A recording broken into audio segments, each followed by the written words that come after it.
For most of my life, Libya was a word with bad associations. Libya meant Gaddafi.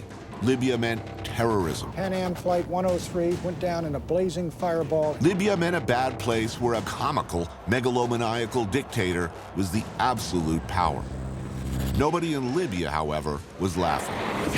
Reports of explosions. Clashes between rioters and security forces. In 2011, what was previously unthinkable happened. The Libyan people rose up and fought for their freedom. Heavy battles raging around the Libyan capital. They fought like hell.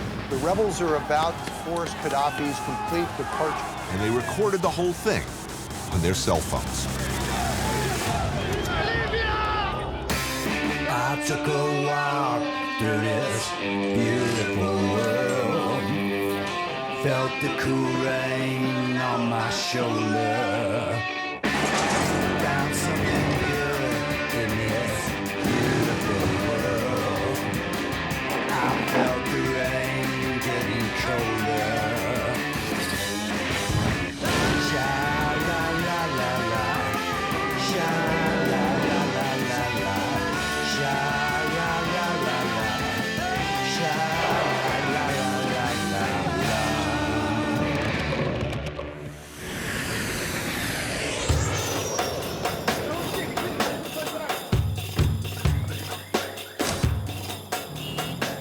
It's amazing, arriving here after all you see on TV these days, that Libya is in fact functioning at all. But it is. The fountains across from the Corniche are operating. Traffic works, kind of. At the Radisson, club sandwiches arrive on time in the lobby. The occasional flash of camo and a security scanner are really the only discordant notes. Todd, you don't want to take the video. Oh, they don't? Okay. Yeah, they don't.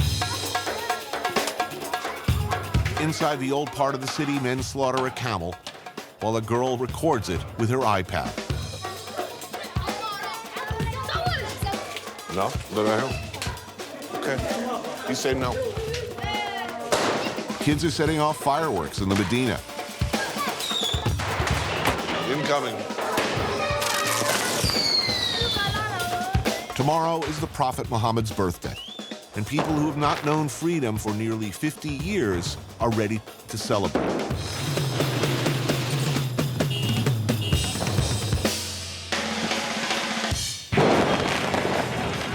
Martyrs Square is filled with families, kids, teenage skater boys, and hotshots on motorcycles. It's wild. And almost giddily happy. Oh,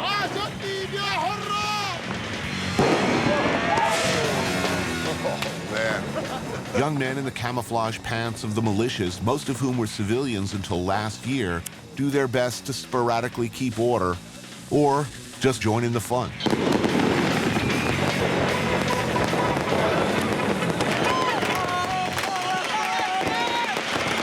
Every kid above the age of 5 seems to have been issued a lighter and a fistful of fireworks.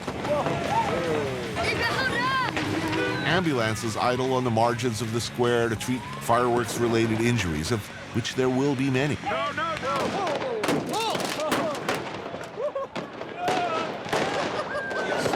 That was good.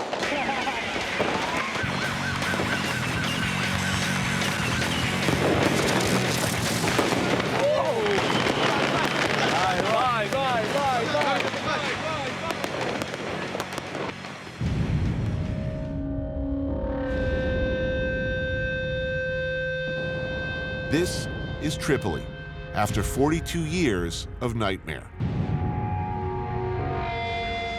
How to build a whole society overnight and make it work in one of the most contentious and difficult areas of the world is what people are trying to figure out.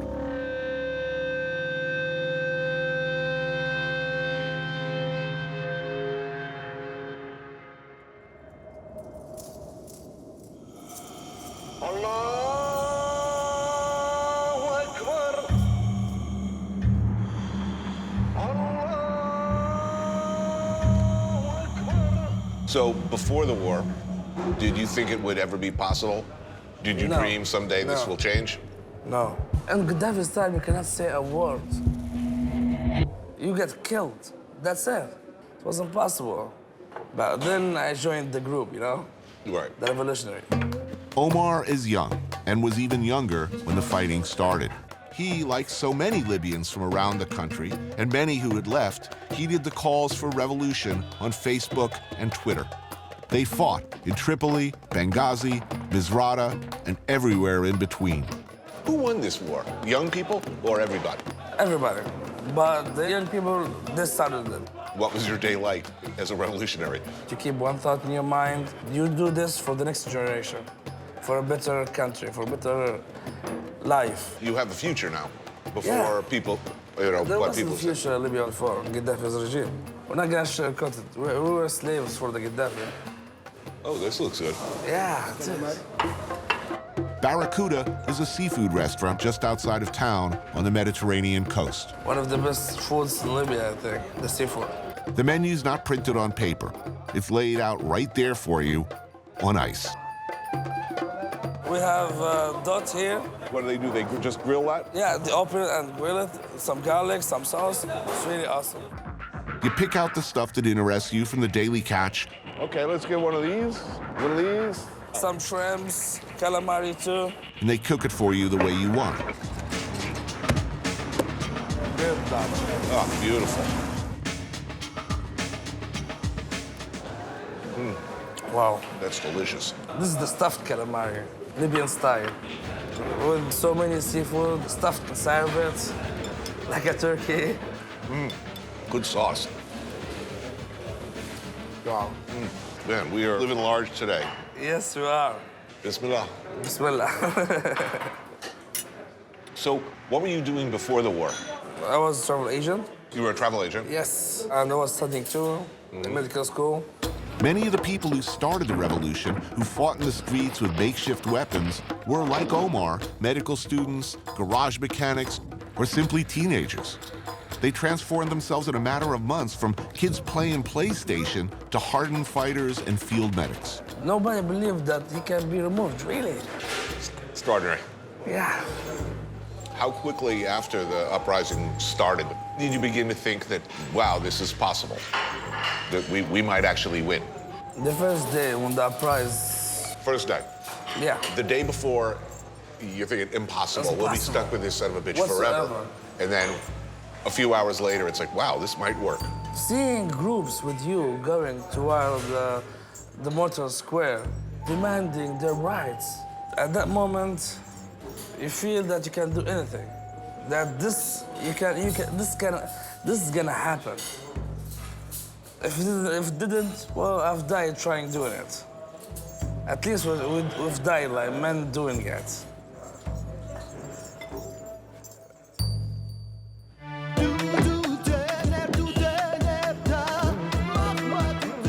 So much has changed around town.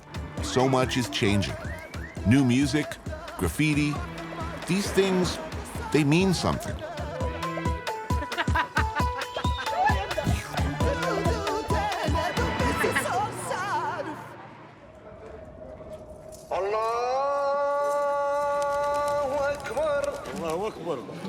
But centuries of strict social and religious values keep some things solidly the same.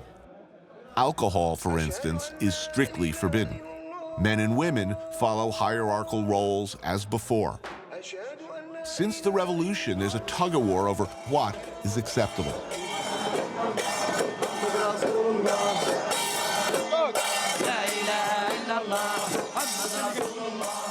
Outside a mosque in the Medina, men fill the narrow street to celebrate Muhammad's birthday.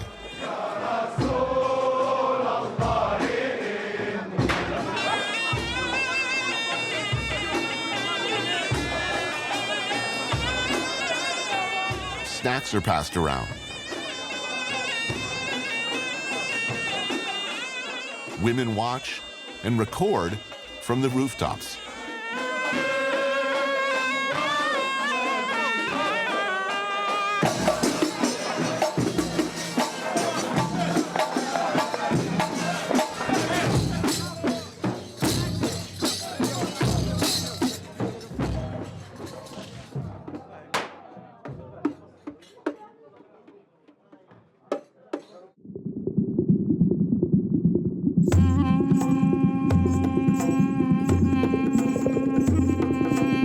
aren't a lot of conflicts in the world where there's a clear bad guy.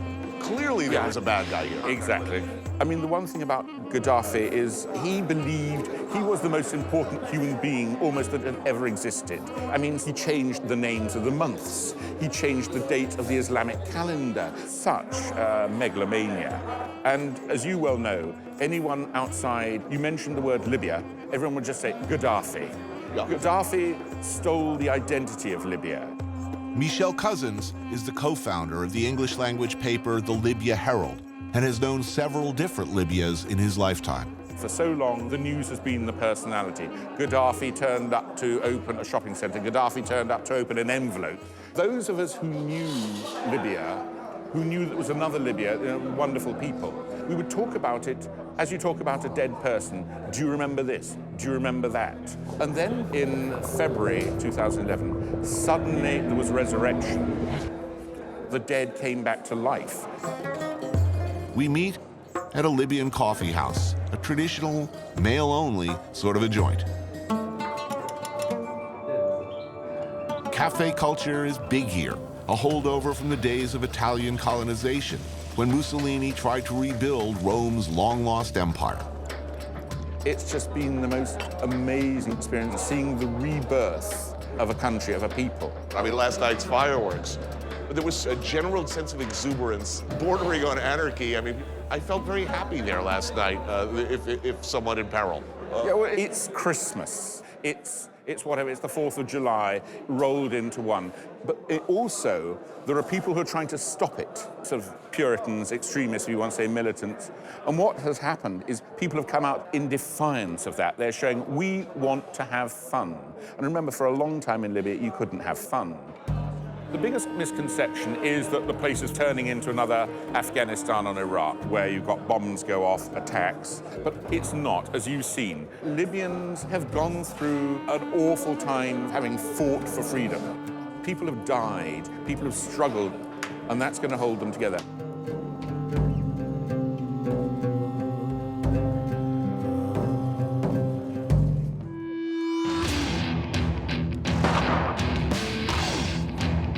Kids are selling fireworks across from the Marcus Aurelius Arch.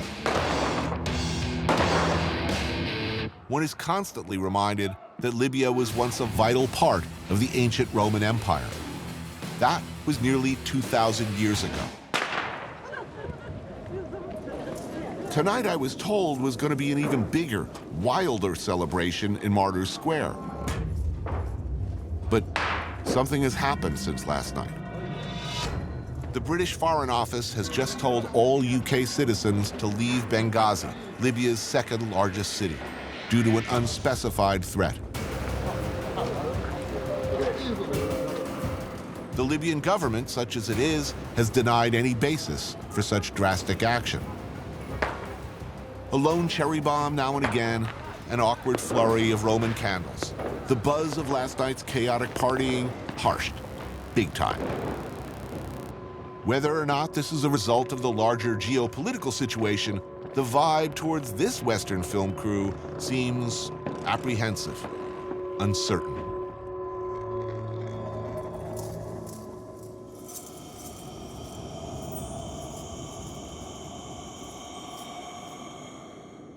The following day feels better. Somewhat. Fresh produce is for sale on Tripoli streets.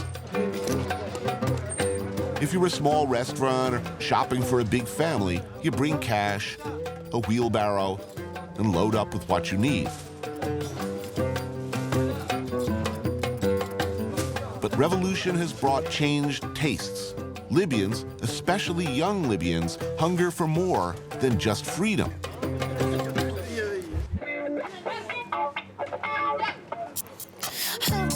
They hunger for places like this. Kentucky Fried Chicken? Uncle Kentucky Fried Chicken. Kentucky. Okay. The Colonel and his buddies, the King and the Clown, have not quite made it here, given the uncertainty of the situation. So in the meantime, places like this have been popping up. Uncle Kentucky, awesome. Let me tell you something.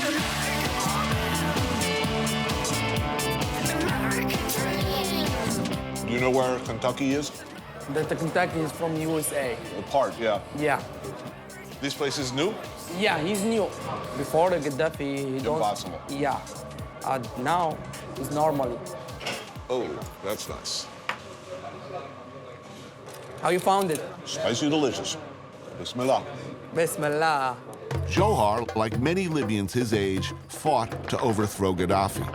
He was there, gun in hand, when they stormed Gaddafi's palace compound. Happy? Excited? And It's a they're good fighting. day? Yeah. It's giving to me nice feeling. Nice feeling, the Gaddafi. He's killed my cousin. How you should be feeling? Exactly, I'm feeling good. Because I wanted to kill them. I don't want to say anyone die more. He's killed for nothing. The first time I think the kill people is bad, but he's leave me do that. Because if I don't kill him, he's kill me. Right. It's nice to see freedom. It's nice to see the bad guy gone. It's nice. I feel welcome here. Finally, we say no for him. And he's now died. That's what we wanted. To Johar, a few pieces of greasy fried chicken eaten in a brightly colored fast food setting means something more than a calorie bomb. That's why fighting. That's why I give it a lot of blood from my country, because I wanted feeling that, the taste of freedom. The taste of freedom. It's nice taste.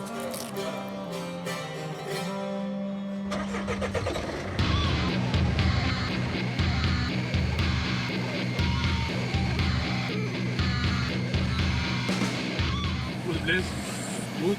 Yeah. Good. Good food.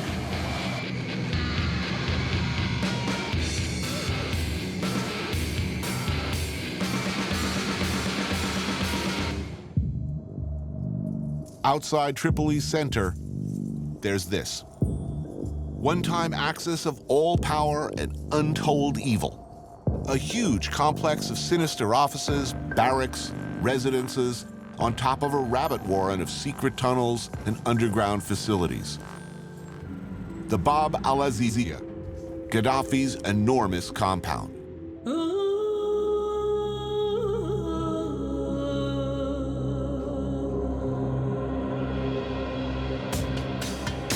Most everything belonging to or associated with Gaddafi was destroyed. NATO continually bombed strategic locations within the compound, and on August 23, 2011, it fell to the rebels, Gaddafi and his family having fled.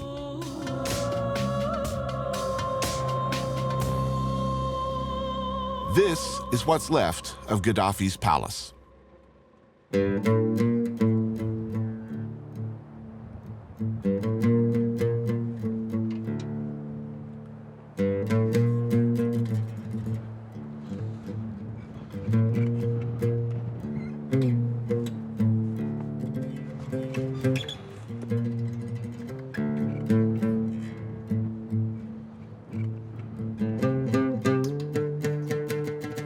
when's the last time you were here? Last time the revolution is finished. The machine is going first fighting. After that, the people who have the guns. After that, coming a lot of people, normal people, listening about something expensive here, like the salt and like the gold. And Stop now. What? They want us to stop filming right now. Okay. While talking, we didn't notice several pickup trucks of local militia had closed in on us. Stop. I've stopped. okay, you stop. Just relax. No, relax. What's happening? This is their turf or their area of operation or somehow under their control. Whatever the case, they're the group in charge today. An argument ensues between our guys and their guys, all of whom fought against the same forces on this ground a year ago. I'm ask you guys to step that side. You want to delete the tape, just leave. They say that you have to delete what you've got. Let's leave. Okay, let's go. Let's go. Go. Hold it down.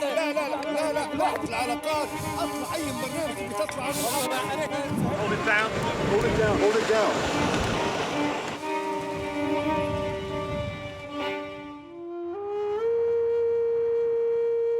Libya is denying that there is an imminent threat to the safety of Westerners in Benghazi. This follows Britain's advice on Thursday that Westerners should get out of the city, warning of a specific and imminent threat. If you follow the news, you'll be reminded about how the lack of centralized power in the wake of the 2011 conflict has seen an increase in Islamic militancy in Libya. Westerners and Libyans are still very concerned with the What you see is not encouraging. Kidnappings in Algeria, unrest in Mali, terrorist cells to the south, deadly riots in Egypt, and of course, extremist attacks in Benghazi that killed the U.S. ambassador. All those things are very real concerns. But if you only look at what's on the news, you can miss maybe what's a bigger picture.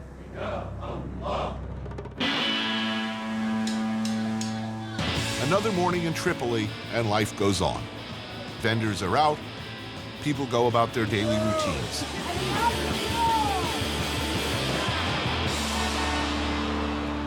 This is our traditional breakfast. What is this dish called? Post-Gaddafi, which is an overstretched donut, I suppose. Right, with an egg. With an egg on top. What's the little pancake they put on top? That's just to hold the egg in? Yeah, just to hold the egg in. It's like a hat frame. for it or a cover or something. You can get them with cheese, you can get them with chili paste, you can have them with honey, with sugar. How do you like yours? I like mine cooked, to be honest. What's the name of this neighborhood? This is Fashnoum. This is the cradle of the revolution. Right, now this was the first neighborhood to rise up. Yes, this is the first place to rise up. Why do you think this neighborhood and not... It's an impoverished neighborhood. It's been always lied to by this regime. They made them feel like they are not from this country, to be honest.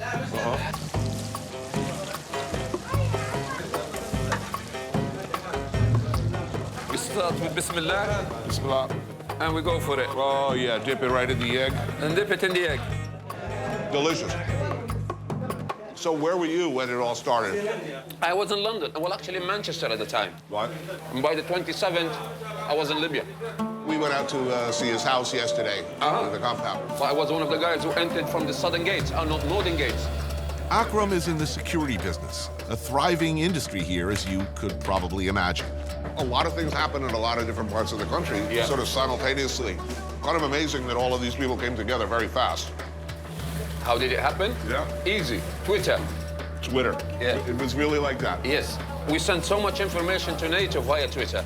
We get a phone call from Tripoli or Benghazi or wherever. We get the coordinates via Google Earth. Right. We verify that there is a location there that needs to be hit. Send it to NATO at NATO, and then it's gone. Really? Yeah. How does that feel, knowing you can call in a Tomahawk missile over there? It's out of the movies. Did anyone think it was possible that in their lifetime they were going to see the end of this son of a bitch? Most people are telling me they never dreamed. I don't know if you can call them dreams, hopes, wishes. It was just something in the sky, something I look at every night. Right. But when I hit that point and got into Misrata and stood on Gaddafi's body, any dream will come true. What's the situation now? It's fluid. It can swing any direction. Well, look, what happened in Benghazi a few months ago, I mean, what does this mean to the country? I think there is a dark, mysterious hand who doesn't like this country to prosper. They see system and organization as a big enemy to them. These dark hands are slowly getting diminished. It's a matter of time before we can get rid of them. How hard do you think that's going to be? Not hard at all. We got rid of Gaddafi, nothing else is hard. I like your attitude. The fluid situation in Libya has been intensifying since our arrival, and we've had to change our behavior, constantly moving. Shouldn't I be wearing, one of those cool, journalist safari jackets at this point? So it seemed a good time, or maybe not, saddle up, to go to Misrata. Just watch this down at your feet there, Tony. Yeah. Okay, guys, we can go. Roger that.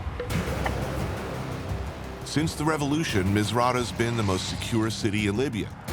But over the last 2 weeks, in a hail of bullets and hand-thrown grenade attacks, an imam, security forces, and a police officer have all been killed.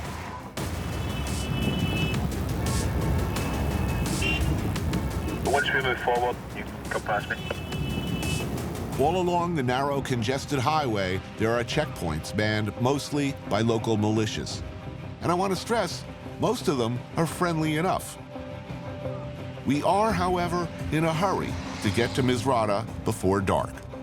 Traveling at night around here is not advised.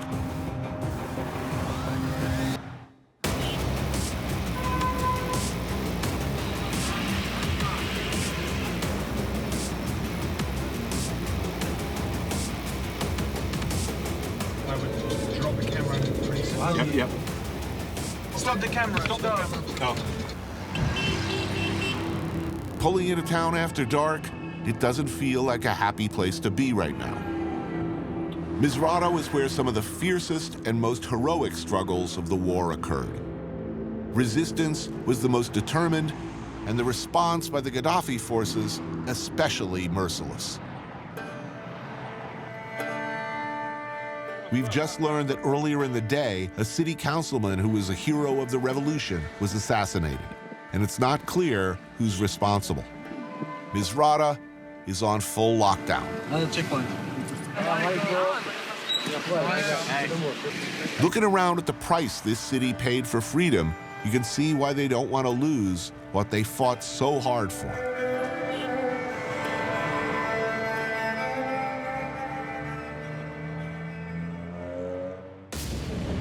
Morning in Misrata. How's the vibe? It's all quite quiet and cool at the moment. Daylight reveals the extent of the fighting that took place here not so long ago.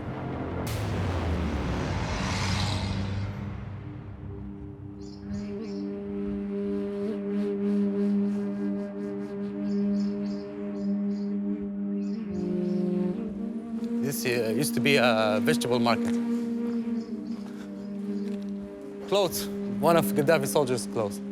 He left them here and ran. Yeah, because that's what they did in Tripoli. Yeah. When we entered the city, they just moved their clothes and ran away in the streets, so nobody would know who are they. This is Hamid, one of the guys we called the Misrata boys, basically militia members from the area who looked out for us here and in Tripoli when things started to get hinky in neighboring Algeria and in Benghazi. It's a seriously up tank. His job these days is hunting down former Gaddafi supporters. So the Gaddafi forces rolled in. They would use these tanks to fire on Around the city. Around. Yeah. It was full of tanks here. This was the operation room here.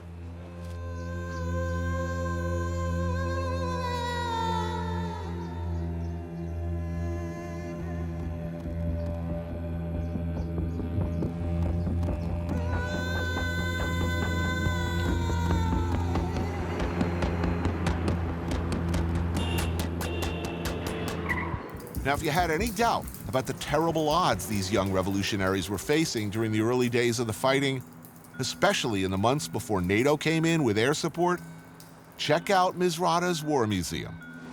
What did this fire? It's fire a rocket, homemade, and there's a rocket here, we put it here, and fire with the battery. Yeah. You had to have some serious courage to ride around with this thing. Why?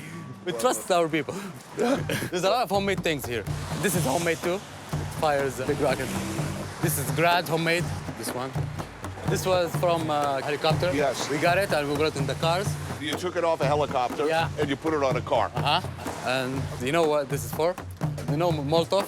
And we so it's fire basically a crossbow that fires Molotov cocktails. Yeah, Molotov and TNT sometimes. You're shooting this at people who have mortars. And tanks. Tanks. Tanks, yeah. You're shooting this at tanks. Yeah, because that's what we got at the time. That's what you had, man. Yeah. It's awesome. The next president of Libya, the one who's going to be in charge, right? This is his chair. He has to think twice before he sits on it. So never screw your people. Yeah, never screw your people. Yeah, I'd remember. And here, these are Gaddafi stuff. Now, this was all taken from the compound. Some of them from Sirte. It's mixed. That's his AK, his chair. Preferred hair products? His shaving kit. See, he is wearing a mask. Oh, his beauty mask. Yeah. I could use some of that. It's Gaddafi. He's beautiful, you know.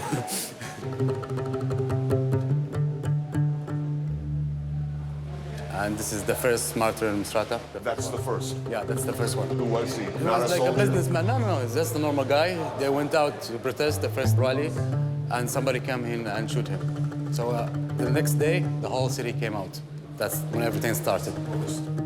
These are photos of those killed during the uprising, combatants and bystanders alike. Her name is Muna Jamaa bin Nasser. She was 6 years when she died. Shelled in their homes, tortured to death in prisons, shot by snipers. Look at this kid. He died with the victory sign. They killed him like with a grenade.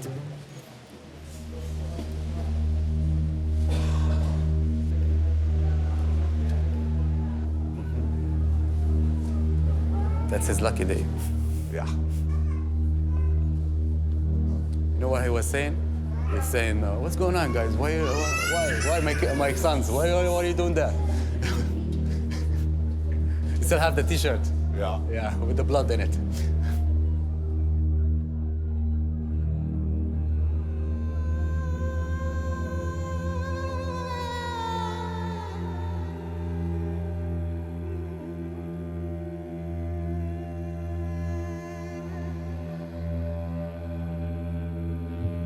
Know any of these people?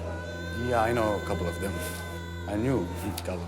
This guy is Egyptian. Not even his fight, but he came. No, but he didn't want to leave.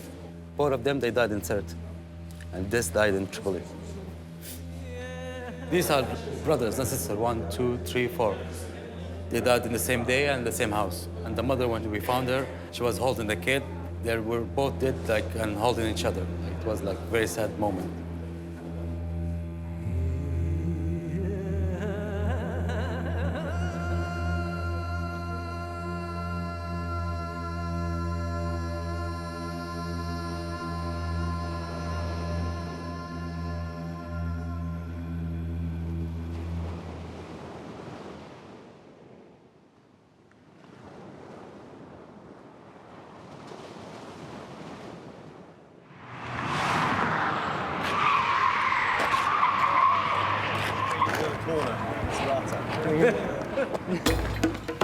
Really notice I'm going full blitzer on this shoot.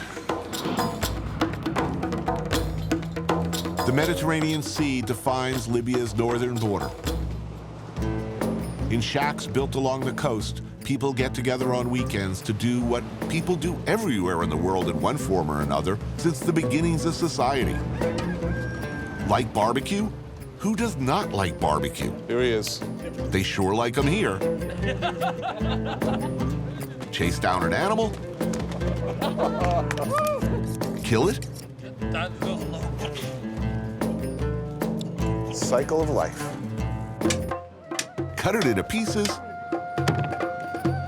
and throw it on a flame. So all these people are freedom fighters, ex-freedom fighters. Right. So just now chilling, having fun, making barbecue. To start, they grill the lamb in small pieces with a few veggies. Not a beer, but something like it. I've been about a week without alcohol of any kind. And I'm enjoying my new clean living lifestyle. Balls. Balls, yeah. Yeah, balls. That's hospitality. I've said it before, I'll say it again. Barbecue may not be the road to world peace, but it's a start. People in Misrata are good. Yeah. Relax. Yeah, laid back. In English, in American, laid back. Laid back. A stew made of kidneys, liver, and heart, served family style. Feel free to eat with hands. Right hand only, please. And a really traditional thing left over from the Italians.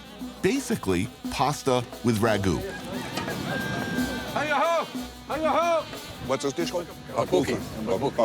Because when the sound, it means it's ready. Oh, yeah? Yeah. It's good. So the Italians left you one good thing. Yeah. A few nice buildings and pasta. And pasta, yeah.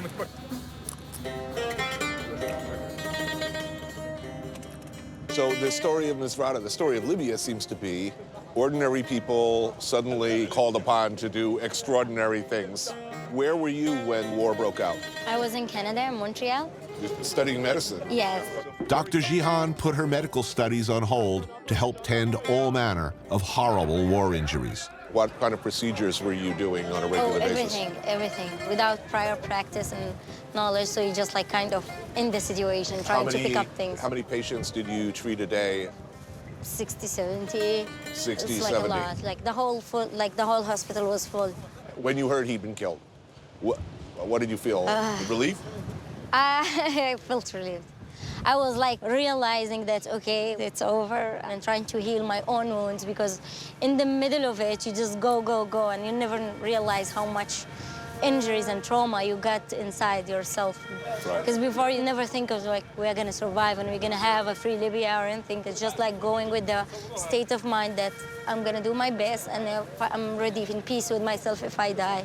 And then you find yourself here. Now it's like, now it's the gray area. Jihan risked her life along with the men, but traditional and hidebound rules of conduct do not allow her to sit with them during dinner. She's relegated to what might be called the kids' table. What can one say, we who like to think of ourselves as more enlightened in this area? I don't know. Rightly or wrongly, I said nothing. What does freedom mean?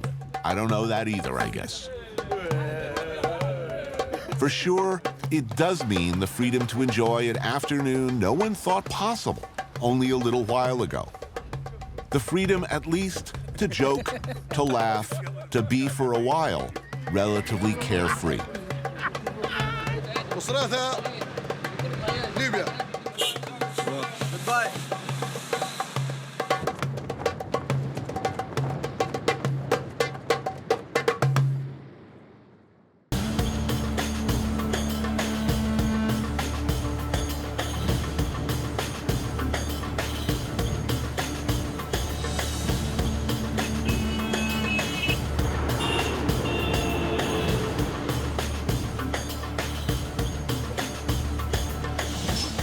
The road to Tripoli, a healthy breakfast. Ooh, liver sandwich. When they talk about a high-risk environment, I think they were talking about this. That's good.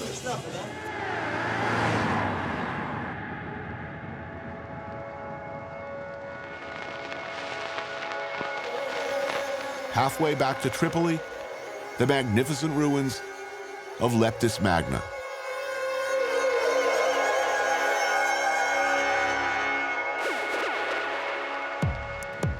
Arguably the most intact remains of a Roman city in the world. It's worth noting that at one time, the emperor of all Rome was himself Libyan. It's pretty amazing. Born right here.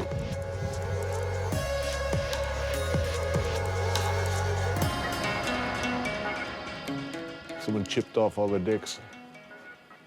Not that I was looking.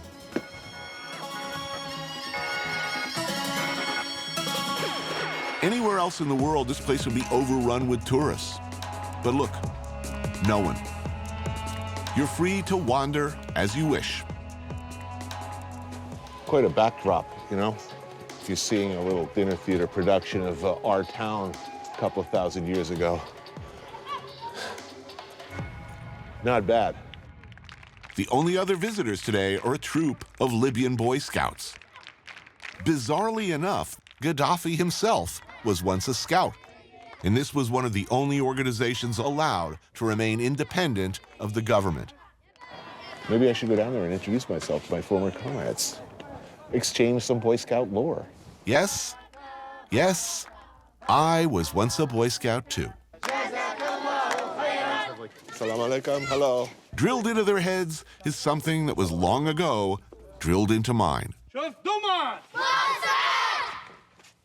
I promise to be trustworthy, loyal, helpful, friendly, courteous, kind, obedient, cheerful, thrifty, brave, clean, and reverent.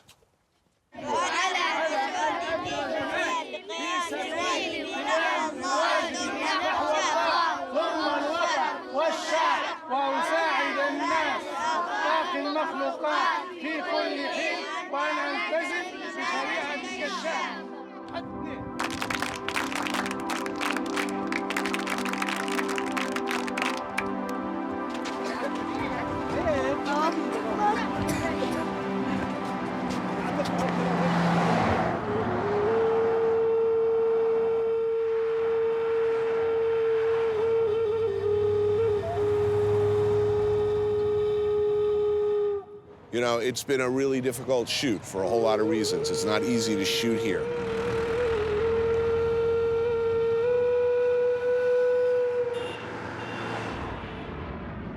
But in spite of all that, for me, this was a happy show. It's Libya. They were supposed to be the bad guys, a bad country filled with bad people, right? I don't think so. I met a lot of really nice people here. Nobody's saying we're going to be perfect tomorrow. Everybody seems to be saying, you know, look at us in 5 years. So that is a pretty reasonable attitude. How are you? Love you, Libya. This is a place that's filled with a lot of extraordinary people who've done an extraordinary thing on very short notice, under very difficult circumstances, and at a very difficult time, who are continuing to do the best they can. And I wish them well.